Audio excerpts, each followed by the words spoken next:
राधे राधे प्यारे भक्तों, क्या तुम जानते हो कि मनुष्य का सबसे बड़ा शत्रु कौन है? न धन, न वैरी, न कठिन परिस्थितियां, बल्कि सबसे भयानक शत्रु है चिंता। हाँ, यही चिंता धीरे धीरे तुम्हारी ऊर्जा को खा जाती है, तुम्हारे आत्मविश्वास को तोड़ देती है और तुम्हें अंदर से खोखला बना देती है।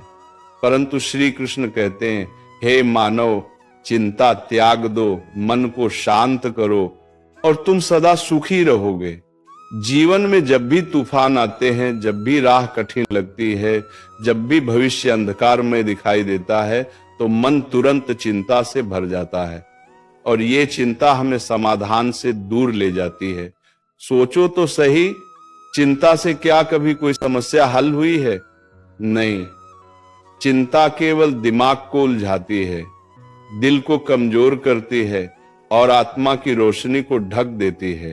कुरुक्षेत्र के मैदान में जब अर्जुन के मन में असंख्य शंकाएं उठी, जब उसके हृदय में डर और भ्रम ने घर कर लिया, तब श्री कृष्ण ने वही संदेश दिया जो आज भी उतना ही प्रासंगिक है। चिंता मत कर, अपना कर्तव्य निभा, शांति पा और ईश्वर पर भरोसा रख। अगर तुम हर छोटी सी बात पर घबराओगे, हर आने वाले कल की चिंता करोगे, तो वर्तमान भी खो दोगे और भविष्य भी खराब कर लोगे। मनुष्य का मन नदी की तरह है, अगर इसे नियंत्रण में रखा जाए तो ये शीतलता और शांति देता है, लेकिन अगर इसे चिंता और डर की लहरें बहा ले जाएं तो जीवन डूबने लगता है। तो फिर उपाय क्या है? उपाय है मन को शांत करना। पर शांत कैसे करें, ये प्रश्न हर कोई पूछता है। मन को शांत करने का पहला उपाय है विश्वास। विश्वास किस पर? अपने कर्म पर और उस परमात्मा पर जिसने इस संसार की हर रचना की है। श्री कृष्ण कहते हैं, जो हुआ वह अच्छा हुआ, जो हो रहा है वह अच्छा हो रहा है और जो होगा वो भी अच्छा ही होगा। ये वाणी सिर्फ सुनने के लिए नहीं है, ये जीवन जीने का मार्ग है। जब हम चिंता छोड़कर स्वीकार करना सीखते हैं, तब भीतर शांति उतरती है। जब हम सोचते हैं कि ईश्वर मेरे लिए सबसे अच्छा ही करेगा, तब दिल को ठंडक मिलती है। जब हम कहते हैं मैं प्रयास करूंगा, बाकी सब उसकी मर्जी पर छोड़ दूंगा, तब चिंता का बोझ गायब हो जाता है। चिंता क्यों आती है? क्योंकि हमें लगता है कि सब कुछ हमारे नियंत्रण में होना चाहिए, लेकिन सच तो यह है कि जीवन का हर पल हमारे नियंत्रण में नहीं होता। कुछ बातें भाग्य तय करता है, कुछ कर्म और कुछ ईश्वर की इच्छा। फिर हम क्यों उन बातों की चिंता करें जिनका समाधान हमारे हाथ में ही नहीं? याद रखो, चिंता छोड़ना आलस्य नहीं है। चिंता छोड़कर शांत रहना और फिर अपने कर्म में पूरी निष्ठा से लग जाना ही असली सफलता है। अर्जुन ने यही किया। जब कृष्ण ने उसके मन का अंधकार दूर किया, तो अर्जुन ने धनुष उठाया और युद्ध किया। वह चिंता छोड़कर अपने कर्तव्य में लग गया और युगों तक उसका नाम अमर हो गया। तो हे साधक, अगर तुम भी जीवन में सदा सुखी रहना चाहते हो, तो सबसे पहले चिंता को त्यागना सीखो। जब मन शांत होगा तो नींद गहरी होगी, जब मन शांत होगा तो रिश्तों में मिठास होगी, जब मन शांत होगा तो स्वास्थ्य भी अच्छा रहेगा। सोचो, अगर तुम्हारा मन हर समय अशांत है तो सुख कहां से आएगा? सुख बाहरी वस्तुओं में नहीं, सुख तो भीतर की शांति में छिपा है। श्री कृष्ण कहते हैं, जो मन को जीत लेता है वही संसार को जीत लेता है, और मन को जीतने का सबसे सरल उपाय है चिंता का त्याग। जब मनुष्य चिंता के बोझ तले दबता है तो उसका शरीर भी बीमार होने लगता है, सिर भारी रहता है, नींद अधूरी रह जाती है, चेहरा मुरझा जाता है और आत्मा बेचैन हो उठती है। क्या यही जीवन है? श्री कृष्ण कहते हैं, नहीं।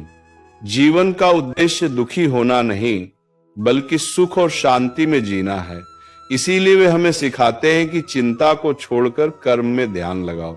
सोचो, अगर कोई किसान बीज बोने के बाद रोज चिंता करने लगे कि ये पौधा निकलेगा या नहीं, तो क्या बीज जल्दी उगेगा? बिल्कुल नहीं। वही किसान जब धैर्य रखकर पानी देता है, खाद डालता है और समय का इंतजार करता है, तभी फसल लहलहाती है। ठीक उसी प्रकार जीवन में भी परिणाम चिंता से नहीं बल्कि धैर्य और परिश्रम से आते हैं। कभी कभी हम सोचते हैं कि अगर हम चिंता नहीं करेंगे तो शायद हम लापरवाह हो जाएंगे, पर क्या वाकई ऐसा होता है? नहीं। चिंता से लापरवाही नहीं रुकती, बल्कि समझदारी और एकाग्रता ही सच्ची सतर्कता लाती है। जब मन शांत होता है तब बुद्धि स्पष्ट होती है, और जब बुद्धि स्पष्ट होती है तब निर्णय सही निकलते हैं। याद करो वह क्षण जब अर्जुन ने रथ में बैठकर श्री कृष्ण से कहा था, मेरा मन भ्रमित हो गया है, मुझे बताओ कि मुझे क्या करना चाहिए। ये अर्जुन की हार नहीं थी, बल्कि ये उसकी सच्ची विजय थी। क्यों? क्योंकि उसने चिंता छोड़कर मार्गदर्शन मांगा, और जब उसने मार्गदर्शन पाया तब वो शांति से अपने धर्म का पालन कर सका। मनुष्य के जीवन में दो ही रास्ते होते हैं। पहला, चिंता करते रहो और हर पल दुखी रहो। दूसरा, चिंता त्यागो, मन को शांत करो और सुखी रहो। चुनाव तुम्हारा है, तुम किस मार्ग पर चलना चाहते हो। अगर तुमने पहला मार्ग चुना तो धीरे धीरे तुम्हारी ऊर्जा खत्म हो जाएगी, पर अगर दूसरा मार्ग चुना तो हर परिस्थिति में तुम्हारा मन अडिग और शांत रहेगा। श्री कृष्ण हमें यह भी बताते हैं कि चिंता करना वास्तव में अविश्वास का प्रतीक है। अगर तुम चिंता करते हो तो इसका अर्थ है कि तुम अपने कर्म और ईश्वर की योजना पर भरोसा नहीं कर रहे, और जब भरोसा नहीं है तो बेचैनी ही मिलेगी। परंतु जिस क्षण तुम कह देते हो, हे माधव, मैं अपने कर्म में पूरी निष्ठा से लगा हूं, अब आगे जो भी होगा वह तुम्हारी इच्छा से होगा, उसी क्षण चिंता का बोझ उतर जाता है और मन हल्का हो जाता है। क्या तुमने कभी देखा है कि छोटे बच्चे कभी चिंता नहीं करते? वे खेलते हैं, कूदते हैं, मुस्कुराते हैं और पल पल का आनंद लेते हैं। क्यों? क्योंकि उन्हें भरोसा है कि उनके माता पिता उनके लिए हैं। उसी तरह अगर हमें भी ये भरोसा हो जाए कि ईश्वर हमारे साथ हैं, तो चिंता का नामो निशान भी नहीं रहेगा। चिंता की आदत छोड़ना आसान नहीं, लेकिन नामुमकिन भी नहीं। अभ्यास से, धैर्य से और ईश्वर पर आस्था से यह संभव है। जब भी चिंता का विचार मन में आए तब खुद से कहो, मैं अपने कर्म पर ध्यान दूंगा, बाकी सब श्री कृष्ण पर छोड़ दूंगा। इस एक वाक्य को जीवन का मंत्र बना लो। धीरे धीरे मन शांत होगा और शांति के साथ सुख अपने आप आएगा। चिंता मन को जकड़ती कैसे है?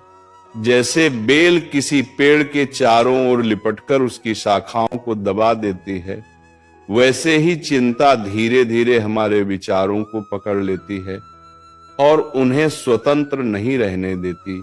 शुरू में लगता है कि ये सिर्फ एक हल्की सी सोच है, पर धीरे धीरे यही सोच भय में बदलती है, भय निराशा में बदलता है और निराशा इंसान को अंदर से तोड़ देती है। श्री कृष्ण इसलिए कहते हैं, हे मानव, जो बीत गया उसे सोचकर मत रो, जो आने वाला है उसकी चिंता मत करो। वर्तमान में जीना ही सबसे बड़ा सुख है। अब सवाल उठता है, चिंता से मुक्ति कैसे पाएं? सबसे पहला उपाय है वर्तमान में जीना।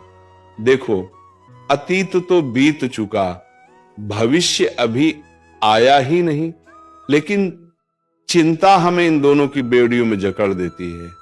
हम या तो गुजरे हुए दुखों में उलझे रहते हैं या आने वाले कल की अनिश्चितताओं से डरते रहते हैं। पर जो सचमुच हमारे हाथ में है वह है आज का ये क्षण। अगर इस क्षण को हम शांति और समर्पण से जी लें तो जीवन सुंदर बन जाता है। दूसरा उपाय है नियमित ध्यान और स्मरण। जब मन चिंता में फंसने लगे तो आंखें बंद करो और गहरी सांस लो। हर सांस के साथ ये सोचो कि चिंता बाहर निकल रही है और शांति भीतर आ रही है। श्री कृष्ण का नाम लो, उनके स्वरूप का ध्यान करो और करवास भी, और ये अनुभव करो कि जैसे वे तुम्हारे पास खड़े होकर कह रहे हैं, डरो मत, मैं तेरे साथ हूं। ये स्मरण मन को तुरंत हल्का कर देता है। तीसरा उपाय है कर्तव्य में डूब जाना। खाली मन चिंता का घर बन जाता है, पर जब हम अपने काम, अपने प्रयास, अपने कर्म में पूरी तरह लग जाते हैं, तब चिंता के विचारों को जगह ही नहीं मिलती। यही कारण है कि श्री कृष्ण ने गीता में कहा कर्मण्येवाधिकारस्ते मा फलेषु कदाचन, यानी तुम्हारा अधिकार केवल कर्म करने में है, परिणाम की चिंता मत करो। सोचो, अगर अर्जुन उस युद्ध में केवल हार जीत की चिंता करता रहता तो वो एक कदम भी आगे नहीं बढ़ा पाता, पर उसने चिंता त्यागी और अपने कर्तव्य में लग गया। यही मार्ग हमें भी अपनाना है। धन कोने में भी बनते। वो चौथा उपाय है संतोष। चिंता हमेशा वहीं जन्म लेती है जहां असंतोष होता है। हमें लगता है कि हमारे पास पर्याप्त नहीं है, हमें और चाहिए, और यही और चाहिए कि प्यास चिंता को जन्म देती है। पर जब हम संतोष करना सीख लेते हैं तो चिंता खुद ही दूर हो जाती है। संतोष का अर्थ ये नहीं कि हम प्रयास करना छोड़ दें, बल्कि यह है कि प्रयास करते हुए भी हम भीतर से शांत रहें। अब तुम सोचो, जीवन में कितनी बार तुम्हारी चिंताएं व्यर्थ साबित हुई हैं? कितनी बार तुमने रात रात भर जागकर किसी समस्या की चिंता की और अगले ही दिन उसका समाधान अपने आप सामने आ गया? तब समझो कि चिंता वास्तव में केवल भ्रम है जो हमें सच्चाई से दूर ले जाती है।